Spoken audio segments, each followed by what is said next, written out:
আমার নাম মোহাম্মদ আবুল কাশেম। আমার বাড়িঘর নদী ভাঙে যাওয়ার পরে আমি একটা মেয়ে ঢাকা শহরে আইছি। ঢাকা শহরে আইসে আমি যুগালি কাম করছি, আমার স্ত্রী বাসা ঘরে কাম করছে, এইভাবে জীবনযাপন কাটাইছি।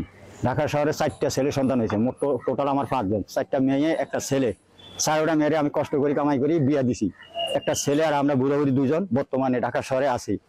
তো অনেক কষ্ট গেছে আমাকে।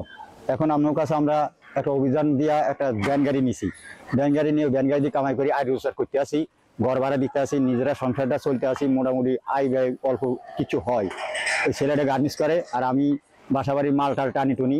আমার স্ত্রী অসুস্থ, সে বাসা ঘরে কাম করে, এটা দিয়ে আমরা কোনো রকম চলি হেরি, আপনাকে ভ্যান গাড়ি দিয়ে আমরা খাই, কোনো রকম চলি হেরি চলি। এই আমার ইয়া।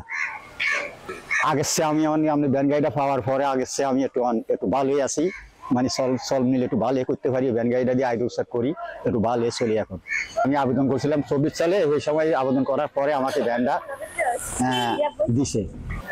আপনাকে দোয়া আমি চলতে আসি, ওই সক্ষমের ইয়াতে আমি আল্লাহ ভালো রাখছে, চলতে আসি, ভালোই চলতে আসি, আল্লাহ ভালোই চালাইতে আছে। একজনের রসুল্লাহ 10 জন চলে, আমার সংসারে 10 জন চলে, আপনাকে রসুল্লাহ। আমি সক্ষম আলহামদুলিল্লাহ, ভ্যান পাওয়ার সাথে আমি আল্লাহ ভালো রাখছে।